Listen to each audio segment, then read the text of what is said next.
오늘 설교는 나의 힘이 되신 하나님, 이런 제목입니다. 오늘 7절 말씀에서 다윗은 여호와는 나의 힘이시오 방패시오 이렇게 얘기를 합니다. 또 그 다음에 11절 말씀에 보면은 여호와는 그들의 힘이시라, 하나님이 나의 힘이시고 하나님을 경외하고 하나님을 의지하는 자들의 힘이시다, 이렇게 얘기를 합니다. 우리가 시편 18편도 다윗의 시입니다. 시편 18편 1절에 보면 이런 말씀합니다. 나의 힘이 되신 여호와여 내가 주를 사랑합니다, 이렇게 말합니다. 나의 힘이 되신 하나님. 그런데 어떤 때 이 시편 18편을 쳤나? 거기 보면 여호와의 종 다윗의 시, 인도자를 따라 부른 노래입니다. 이게 여호와께서 다윗을 그 모든 원수들의 손에서, 사울의 손에서 건져주신 날에 다윗이 이 노래의 말로 여호와께 아뢰어 이르되, 할렐루야, 원수들, 수많은 원수들, 수많은 시련, 수많은 도전들 그 가운데 있을 때 하나님 앞에 고백하는 거지. 하나님이 나의 힘이십니다. 내가 하나님을 사랑합니다. 이것이 다윗의 신앙관이고 이것이 다윗의 인생관입니다. 여러분, 하나님의 말씀 성경이 우리에게 주는 유익들이 많이 있죠. 우리가 바울께서 디모데서에서 말씀하시기를 성경, 모든 성경은 성령의 감동으로 지은 것이로 우리에게 교훈과 책망과 바르게 함과 의로 교육하기에 유익하다, 이렇게 말했습니다. 성경 말씀이 우리에게 주는 유익이 많아요. 성경을 사랑하고 성경을 읽고 성경을 공부하고 성경 말씀을 듣고 이러면 우리에게 주는 유익이 많습니다. 그 가운데 하나는 우리에게 세상을 바라보는 새로운 관점을 준다는 것입니다. 세상을 보는 관점, 이것을 세계관이라고 합니다. 그 사람이 어떤 관점을 가지고 세상을 이해하고 세상을 해석하는 틀, 그 프레임, 그것을 세계관이라고 합니다. 우리가 인생관, 가치관 이런 말도 하고 이런 것도 있지만 이 모든 것이 세계관으로부터 영향을 받습니다.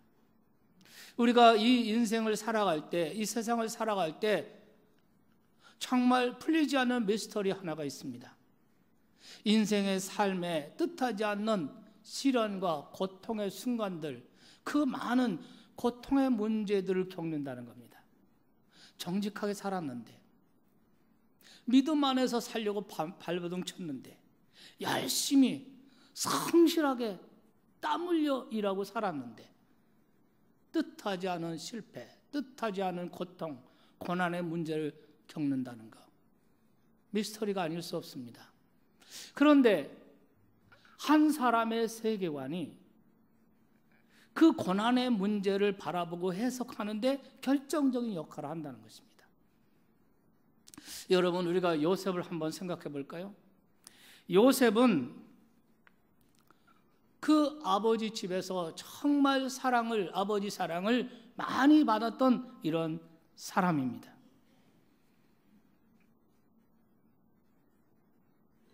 요셉의 형제는 11명이었습니다. 그 중에 요셉이 막내였습니다. 아버지께서 특별히 사랑하였습니다. 성경에 보면 채색 옷을 지어 입혔다고 그랬습니다. 형들은 뜨거운 밖에 나가서 일을 하는데 막내 요셉은 아버지 품 안에서 맛있는 음식 먹고 집안에서 채색 옷을 수 있고 아버지 품에 있었습니다. 이렇게 귀하게, 이렇게 사랑받으면서 이렇게 고생 모르고 산 요셉에게 어느 날 상상할 수도 없는, 생각지도 않고 감당할 수도 없는 고난이 닥칠 줄 누가 알았겠습니까? 우리가 성경에 나온 사람들, 인물들만 보더라도 고난을 피해간 사람은 아무도 없습니다. 여러분이 잘 아는 욥이라는 사람도 그렇지 않습니까? 욥은 하나님의 축복을 많이 받은 사람입니다. 하나님을 경외하는 사람입니다. 정직하고 하나님을 경외하고 성경에 보면 동방의 의인이라고 했습니다. 그가 밖으로 나가서 외출할 때 그 성읍에 나이 든 사람이든 젊은이든 다 일어나서 머리를 숙여 인사를 했습니다. 존경받는 사람입니다. 이런 사람이 하루아침에 아들들이 한꺼번에 다 죽습니다. 생일 파티하고 있는 장자의 집에서 갑자기 돌풍이 불어서 집이 무너진 겁니다. 아들들이 다 죽었습니다. 뜻하지 않는 비보를 겹하여 듣습니다. 사실 인생의 고난이라는 게 보면은 이상한 그 습성이 있는 거예요. 고난이 연달아 오는 것을 볼 수 있습니다. 한 번 고난이 오면 그 고난을 겪고 넘어가면 좀 괜찮아야 될 텐데 더 큰 고난이 오고 더 큰 고난이 오고 파도가 막 밀려오듯이 이렇게 겹치기로 고난이 올 때가 참 많아요. 욥이 그랬습니다. 하루아침에 재산 다 날아갔습니다. 병이 들었는데 피부병, 악성 피부병이 들었습니다. 고름이 막 줄줄 흐르고 긁어고 피가 나도 계속해서 간지럽고 개들이 와가지고 그 혀로 그 고름을 핥아먹는 지경, 비참한 지경에 이르게 되었습니다. 그 모습을 보고 아내가 당신 하나님을 믿는다고 그러더니 당신 하나님 저주하고 죽으시오 이러고서 그 아내가 욥을 버리고 떠났습니다. 기맥힌 일이 벌어진 겁니다. 미스터리입니다. 오늘 시편을 쓴 다윗도 그렇습니다. 다윗은 갑자기 유명해진 오늘 용어로 말하면 히로였습니다. 우연히 아버지 심부름으로 전쟁터에 형님들 만나러 심부름 갔다가 안부를 알기 위해서 보낸 그 심부름을 갔다가 골리앗의 모습을 보고 골리앗을 향해서 물맷돌을 던져 족장을 무너뜨렸습니다. 그래서 하루아침에 유명해졌습니다. 스타가 됐습니다. 이때부터 사울 왕의 총애를 받으면서 승승장구했습니다. 그런데 어느 순간 사울 왕이 다윗을 경계하기 시작하고 의심하고 시기하고 급기야는 다윗을 죽이려고 했습니다. 다윗은 그 이유를 알지 못한 채 끝도 없는 피곤한 도망자의 삶을 살아야 했습니다. 적지 않은 기간 동안. 이때가 다윗의 생에서 가장 어렵고 힘든 시기였습니다. 그런데 다윗이 이렇게 어렵고 힘든 때에 그가 한 일이 뭐냐면 시를 썼다는 겁니다. 그리고 하나님께 기도했습니다. 나를 불쌍히 여겨달라고, 나를 이 고통 가운데 건져달라고 하나님께 기도했습니다. 그 기도는 어느새 노래로 변했습니다. 성경에 나오는 시편은 단순한 시가 아니라 그것은 기도였습니다. 그것은 노래였습니다. 여러분, 고난 중에 찬송을 부르고 고난 중에 시를 쓰고 고난 중에 노래를 불렀던 사람 다윗입니다. 여러분, 고난 중에 노래를 불렀던 사람 하니까 떠오르는 사람이 있습니다. 사도 바울입니다. 사도 바울이 빌립보, 지금의 유럽, 이 빌립보의 선교사로 복음을 가지고 갔습니다. 사실 바울은 이 마게도니아로 가서 빌립보에 가서 복음을 전도할 생각이 없었습니다. 그의 생각과 계획은 아시아였습니다. 아시아의 내륙 지역, 오늘날로 말하면 터키, 그 아시아의 내륙으로 깊이 들어가서 복음을 전할 생각을 가지고 계속 준비하고 길을 찾고 열려고 했는데 이상하고 그 길이 자꾸 막히는 겁니다. 고민이 됐습니다. 그러던 어느 날 밤에 꿈 가운데 환상을 보죠. 생각지도 않은 마케도니아, 빌립보, 마케도니아, 그 백인, 그 마케도니아 사람들이, 마케도니아는 여러분이 아시다시피 그 그리스, 남유럽의 그 북쪽 지역을 이 마케도니아입니다. 이 마케도니아 사람 한 사람이 환상 중에 손짓을 하면서 와서 우리를 도와달라는 환상을 봅니다. 그러면서 바울이 아시아가 아니라 마케도니아로 가야겠구나, 이게 하나님의 계획이고 뜻이구나 하고 하나님의 계획을 알아차립니다. 그래서 빌립보로 갔어요. 가는 길이 순탄했습니다. 하나님이 계획하시고 하나님이 가라고 하시고 하나님이 기뻐하시니까 길이 잘 열렸어요. 근데 뜻하지 않게 그곳에서 어려움을 만나서 그는 감옥에 갇히게 됐습니다. 온몸이 피투성이고 쇠사슬로 묶이고 그 밤중에 지하 감옥에 다른 방에 다른 죄수들이 다 있는 그 지하 한 방에 갇히게 되었습니다. 감옥에 한밤중 조용했습니다. 여기저기서 절망의 그 한숨 소리가 이방처에 들려오고 그냥 조용했습니다. 그런데 그때 바울이 주님을 묵상하면서 갑자기 찬송이 일어났습니다. 하나님 앞에 노래하고 찬송했습니다. 그 감방에 있는 다른 감방에 있는 죄수들이 그 찬송 소리를 듣고 크게 위로가 되고 감동이 되었습니다. 여러분, 이게 사도행전 16장에 있는 말씀이에요. 여러분, 우리가 어려움을 겪을 때, 고난 중에 있을 때 기도할 수 있고 찬송할 수 있다는 것은 무엇을 의미하는 것입니까? 그런 상황, 그런 환경에서도 하나님을 신뢰한다는 것 아닙니까? 다시, 하나님을 신뢰한다는 것은 무엇을 의미하는 것입니까? 나의 이 고난, 나의 이 어려움, 이런 삶 속에, 내 인생 가운데, 나의 삶 가운데 하나님의 의도, 하나님의 섭리와 목적과 계획이 있음을 인정하는 것입니다. 세계는 하나님의 주권 가운데 있고, 그러므로 하나님의 의도, 하나님의 목적 하심대로 나아갈 수밖에 없다고 믿는 것입니다. 그리고 그 속에 내 인생, 내 삶도, 내 인생, 내 삶에도 하나님의 섭리가 있고 하나님의 계획과 목적이 있다고 믿는 것, 그리고 그 목적이, 하나님의 목적은 선하다는 것을 믿는 것, 이것이 바로 크리스천 세계관입니다. 이것이 인생관입니다. 예수님께서 이 세상에 오신 목적을 밝히신 적이 있습니다. 예수님이 이런 말씀으로 당신이 세상에 오신 목적을 얘기하십니다. 도둑이 오는 것은 도둑질하고 죽이고 멸망시키려고 뿐이요, 내가 온 것은 양으로 생명을 얻고 더 풍성히 얻게 하려 하심이라. 믿습니까? 하나님에게는 선한 목적이 있었고 그 선한 목적을 성취하시기 위해서 예수님이 오셨다는 겁니다. 요한복음 10장 10절에 나오는 말씀입니다. 그렇기 때문에 이런 세계관, 크리스천 세계관을 가진 사람들에게는 어떤 어려움, 어떤 시련, 어떤 실패에서도 하나님께 기도하고 노래하고 찬송할 수 있다는 거 전혀 이상한 일이 아닙니다. 어떻게 그런 상황에서 노래할 수 있고 어떻게 그런 것을 감사할 수 있나? 크리스천 세계관을 가진 사람들에게는 전혀 이상한 것이 아니에요. 나의 이 고통 가운데서도, 나의 삶 가운데, 내 인생 가운데 하나님의 놀라운 축복의 계획을 가지고 계시며, 그 하나님의 계획은 선한 계획이고 아름다운 계획이고, 믿으시면 아멘 합시다. 하나님은 결국 하나님의 그 선하신 목적대로 내 인생을 한 걸음 한 걸음 인도해 주실 것이다. 이것이 뭐냐면 크리스천 세계관이에요. 이런 세계관을 가지면 고난과 실패와 역경과 병이 들고 무슨 암병이 들고 어떤 속에서도 하나님께 감사하고 노래할 수 있는 줄 믿으시기 바랍니다.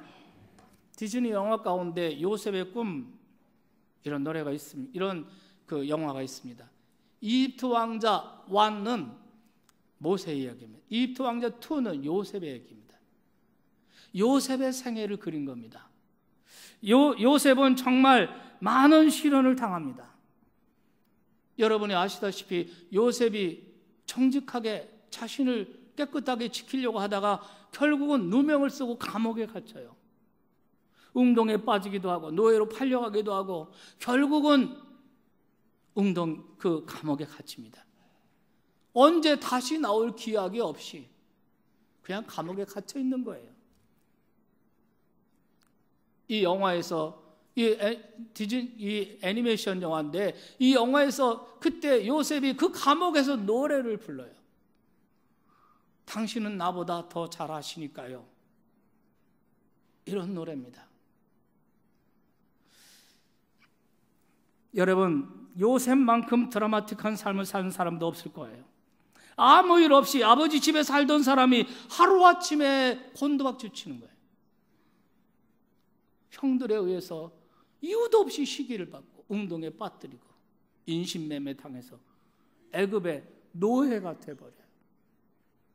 거기서 성실히 열심히 해서 주인의 눈에 드는 듯 했지만 그것도 잠시 동안이에요. 억울한 누명을 쓰고 감옥에 갇혀버려요. 누가 꺼내줄 사람도 없고 뭐 몇 년형 이런 것도 없어. 기억도 없이 감옥에 갇혀. 정말 답답한 순간입니다. 여러분, 요셉이 자신에게 일어나는 이러한 사건들, 이러한 일들을 어떻게 이해할 수가 있겠습니까? 그 감옥 속에서 요셉이 찬송을 시작해요. 그 노래의 가사가 이렇게 나옵니다. 주님은 저보다 더 잘 아십니다. 이거 제가 의역해서 주님 그러는데 당신은 You know better than I, 이런 노래가 계속 반복돼요. 당신은 저보다 더 잘 아십니다. 당신은 길을 아십니다. 왜 그런지 이유를 알고자 하는 마음도 내려놓겠습니다.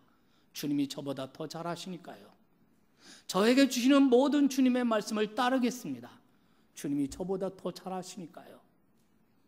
여러분, 이유 없는 이런 고난 가운데 여러분, 이 요셉이 얼마나 내가 왜 이런 고난을 당해야 되나, 내가 왜 이런, 내 인생이 왜 이렇게 돼야지, 그 이유를 알고 싶은 것이 그 본능 아니겠습니까? 근데 이렇게 노래하는 겁니다.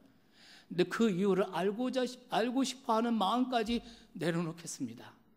왜냐하면 당신이 저를 더 잘 아시니까요. 여러분, 이 노래 가사가 성경에 나오는 건 아니에요. 그러나 요셉의 생애를 아는 사람은 이 노래 가사에 충분히 동의할 수 있으리라고 생각합니다. 오늘 우리가 읽은 시편 28편에 이 28편도 다윗의 시로 되어 있어요. 다윗이 정말 힘들고 어려울 때 이 시를 썼어요.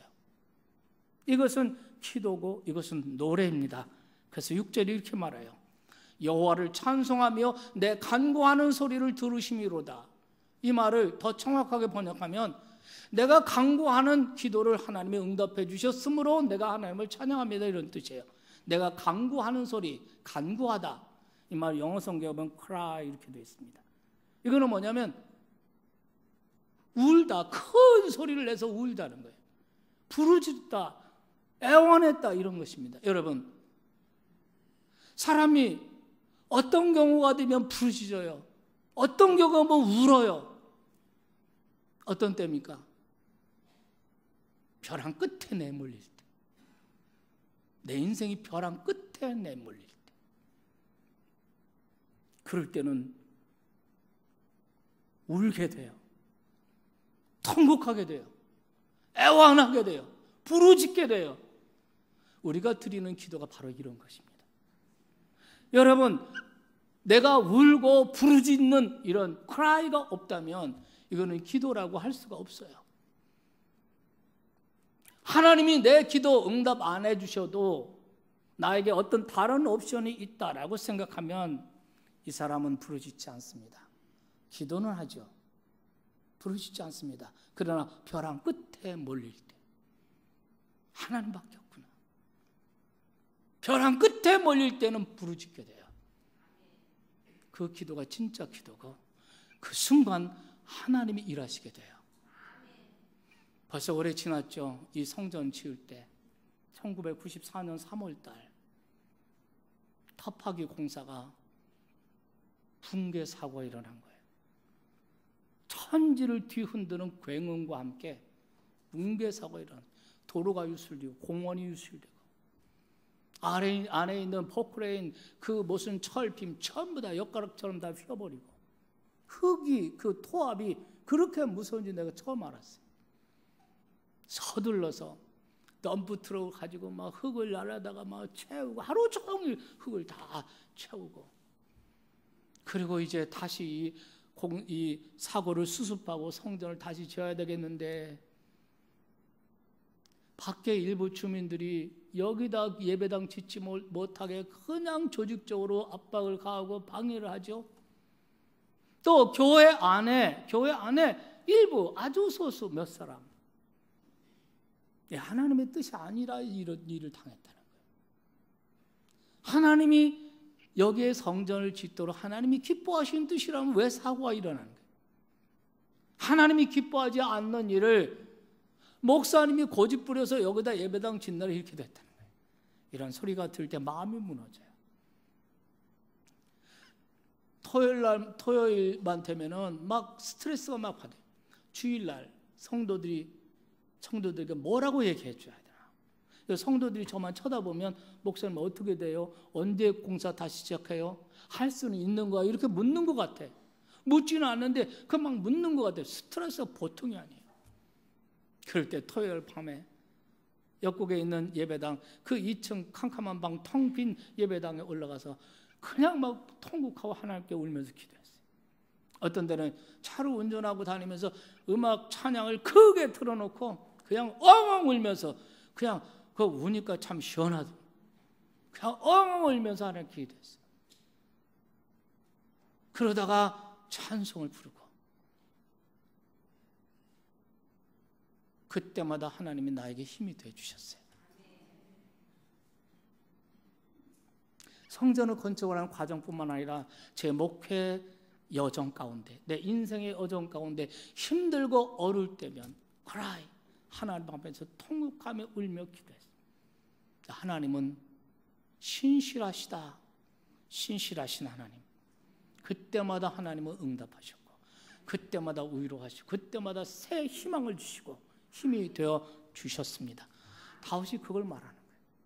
수많은 원수들이 자기를 쫓아다니고 자기를 잡으려고 죽이려고 해하려고 할 때 그때 하나님께 부르짖어 통곡하며 애원하며 하나님께 부르짖었더니 하나님이 나를 도우셨고 하나님이 나를 응답하셨다. 이제는 내가 하나님을 노래하고 하나님을 찬양합니다. 믿으시기 바랍니다. 그것이 바로 7절 말씀이죠. 6절 말씀이죠. 여호와를 찬송하며 6절에 여호와를 찬송하며 내 간구하는 소리를 들으심이로다.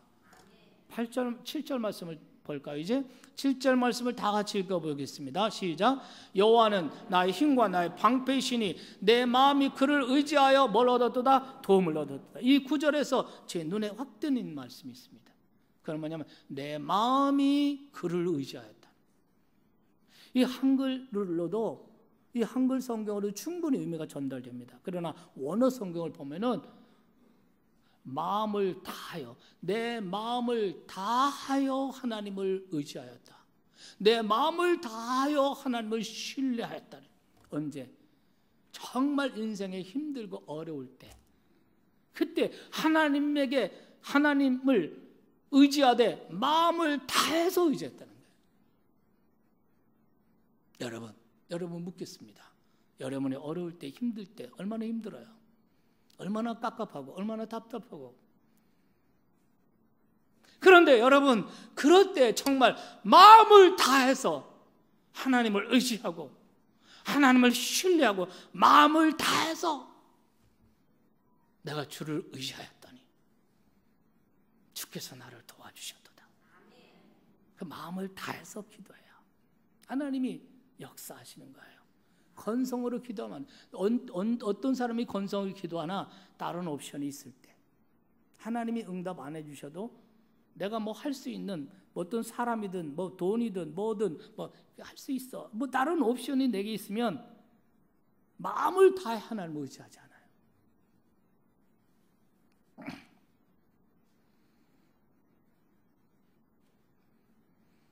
이 말씀을 묵상하면서 떠오르는 성경 구절이 하나 있었습니다. 디모데후서 1장 11절 12절 말씀입니다.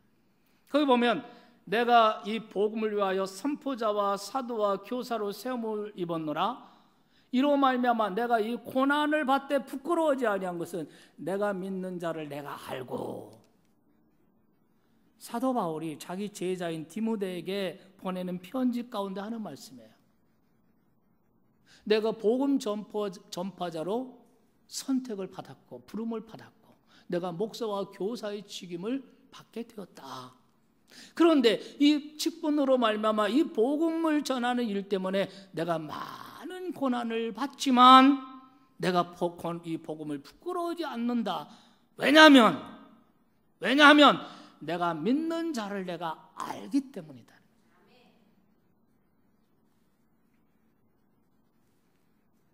그렇습니다. 문제는 내가 믿는 그분이 누군지 아는 것입니다.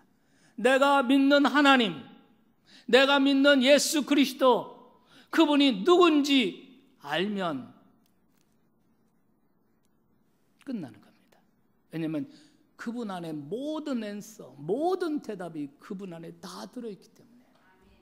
내가 왜 고난 가운데 어려운 일 당하고 힘들 때 내 원망이 나오고 낙심이 되고 믿음에서 멀어지려고 왜 그렇습니까? 한 가지 이유, 내가 믿는 그분이 누군지 모르시기 때문에. 내가 믿는 하나님, 내가 믿는 예수 그리스도, 그분이 누구심인지 알면 끝나는 겁니다. 그 안에 모든 대답이 다 들어있어요. 다윗이 고난 중에 발견한 것도 그것이었습니다.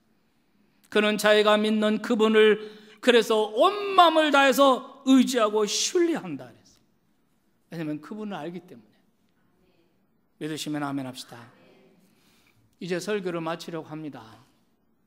아마 오늘은 12시에 설교가 끝나지 않을 수 있을까. 이렇게. 일부 예배는 제가 12시 5분에 끝났습니다. 근데 나가면서 우리 집사람이 제발 12시에 끝내주세요. 그런 말을 할 수 있는 사람은 저희 집사람 한 사람밖에 없어요. 이 교회 안에서 그 사람밖에 없어요. 네, 그렇게 얘기를 해요.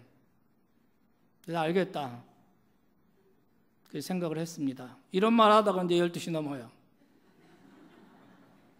제가 이 설교를 마치면서 한 가지 말씀드릴 것이 있습니다.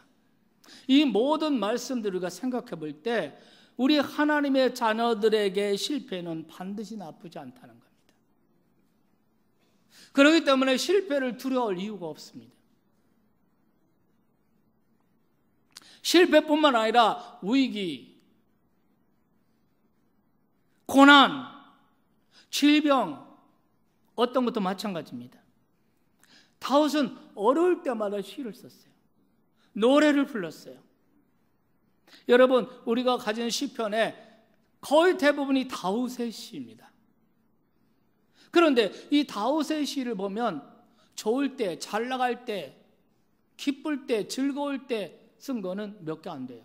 거의 다 힘들고 어려울 때, 고난 중에 있을 때 그는 시를 써요. 그는 하나님께 나가 기도해요. 그리고 그 기도는 어느새 노래로 변해요. 믿으시면 아멘 합시다. 이것은 다윗이 하나님이 어떤 분인지 알았기 때문에, 다윗이 크리스천 세계관을 가지고 있기 때문에 그 세계관으로 자기 삶에 일어나는 이들을 이해하고 해석하기 때문에 노래할 수 있고 찬양할 수가 있는 줄 믿으시기 바랍니다. 그는 이런 고백을 시편 119편 71절에 이런 고백을 합니다. 고난당한 것이 내게 유익이라. 이로 말미암아 내가 주의 율례를 비로소 배우게 되었습니다. 이렇게 말합니다. 욥도 마찬가지입니다. 그에게 고난이 없었다면 아마도 그는 하나님을 직접 뵙지 못했을 겁니다. 욥기서 42장 5절에 이렇게 말합니다. 내가 주께 대하여 귀로 듣기만 하였사오나 이제는 눈으로 주를 배웁나이다. 고난 중에 계시는 하나님, 여러분에게 인생에 고난이 있다면, 어려운 일을 당하였다면 그때가 바로 하나님을 만날 수 있는 찬스, 그때가 바로 하나님을 배울 수 있는 찬스예요. 귀로만 듣던 하나님, 내 눈으로 배움나이다. 믿으시면 아멘 합시다. 이 말씀이 우리에게 교훈이 되었으면 좋겠습니다. 크리스찬의 세계관을 가지고 크리스찬의 눈으로 세계를 바라보면, 그리고 그 눈으로 자신의 삶에서 일어나는 일들을 해석해 보면 그 어떤 고통, 어떤 고난, 어떤 실패, 어떤 질병, 어떤 일도 하나님의 사랑에서 나를 끊을 수가 없어요. 믿으시면 아멘 합시다. 여러분, 아까 요셉 얘기를 했는데 그 요셉의 이야기, 요셉의 고백이 요셉의 생의 마지막, 그 애굽에서 자기 형들을 만나는 그 참 그 클라이막스에서 요셉이 한 말, 창세기 50장 20절 말씀이죠. 보시겠습니까? 당신들은 나를 해하려 하였으나 하나님은 그것을 선으로 바꾸사 오늘과 같이 많은 백성의 생명을 구원하게 하셨나이다. 그 다음 절에 보면 내가 나를 당신 나를 판 것 때문에 두려워하지 마십시오. 내가 당신과 당신의 자녀들을 내가 다 키우고 내가 다 먹이겠습니다. 이렇게 말하는 것을 볼 수 있어요. 자기를 시기하고 운동에 빠지고 인신매매해가지고 노예로 팔아버리고 그렇게 숱한 고생을 하고 감옥까지 들어가고 그렇게 만든 형들입니다. 그 형들 앞에 요셉이 이렇게 말하는 거예요. 당신들은 나를 해하려 했지만 하나님은 그것은 오늘날 선으로 바꾸사 하나님은 우리에게 고난, 시련, 실패 모든 악한 것들을 하나님의 카이로스, 하나님의 때에, 하나님의 시간에 선으로 바꾸시는 하나님. 믿으시기 바랍니다. 이것이 뭐냐면 크리스찬 세계관이야. 그러니까 다윗도 그랬고 바울도 그랬고 오늘 여기 요셉도 그렇고 전부 다 뭐냐면 크리스찬의 세계관으로 세계를 바라보는 거예요. 세상에서 일어나는 사건들을 바라보는 거예요. 우리가 2006년 12월 26일 그 인도네시아에서 일어난 그 해저 지진으로 말하면 그 해일로 말하면 30만 명이 죽는 그 끔찍한 일을 보면서 하나님은 우리에게 하나님의 관점으로 그 땅을 보게 하셨어요. 그 땅, 무슬림, 힌두, 불교, 완전히 이방 종교, 영적인 어두운 가운데 깔려있는 그 영혼들이 속절없이 그 해일의 쓰나미에 쓸려가는 그 모습이 하나님께서는 저와 여러분에게 이것은 하나님의 그 영감으로 우리에게 주신 거예요. 저 영혼들을 향하여 구원해야 되겠구나. 하나님의 관점으로 세계를 보는 거죠. 하나님의 관점으로 내 삶 가운데 내 인생 가운데 일어나는 사건들을 이해하고 해석하면 어떤 상황에서도 나를 하나님의 사랑에서 끊을 수가 없고 어떤 상황에서도 감사할 수 있고 노래할 수 있고 시가 나올 수 있고 찬양이 나올 수가 있는 겁니다. 저는 무엇보다도 우리의 다음 세대, 우리의 자녀들이 이 성경적인 이 세계관을 가지게 되었으면 좋겠어요. 성경을 공부하면서 성경을 읽고 들으면서 우리의 청소년들, 우리의 청년들, 우리의 다음 세대, 우리의 자녀 세대들이 이런 크리스찬의 세계관을 배웠으면 좋겠고 발견했으면 좋겠습니다. 그리고 이런 세계관을 가지고 세상을 바라보고 자신의 삶을 해석할 수 있는 이런 훈련을 받을 수 있기를 바랍니다. 오늘 이 시대는 정말 많은 사람들이 살기 힘들다, 어렵다. 국민소득은 올라가고 환경은 좋아졌는데 살기 힘들고 어렵다는 사람 왜 더 많아졌는지 모르겠습니다. 우리 청년들 정말 고생 없이 자란 우리 청년들이 대학을 졸업하고 일자리가 없어가지고 알바 인생으로 전락해가는 자신의 모습을 보면 얼마나 좌절하고 절망하고 있습니까? 나는 이 청년들이 이 고난의 시기에 바로 이런 세계관을 가지고 해석하고 그것을 바라보고 해석할 수 있는 이런 훈련을 받을 수 있었으면 좋겠습니다. 요셉이 그랬고 다윗이 그랬고 바울 사도가 그랬던 것처럼 자신의 고난을 하나님의 축복의 기회로 만들어낼 수 있는 여러분이 되기를 축원합니다. 답답할 때, 힘들 때, 어렵고 낙심이 되고 절망이 마음으로 막 다가오고 짓누를 때, 그럴 때 여러분 온 마음을 다해서 하나님을 신뢰하십시오. 그리고 하나님께 기도하십시오. 성경에 이런 말씀 있지 않습니까? 야고보서 5장 13절 말씀입니다. 야고보서 5장 13절 말씀에 보면은 너희 중에 고난 당하는 자가 있느냐? 그는 기도할 것이요. 여러분에게 묻겠습니다. 너희 중에 고난 당하는 자가 있느냐? 그는 기도할 것이요. 즐거워하는 자가 있느냐? 그는 찬송할 것이라. 아멘.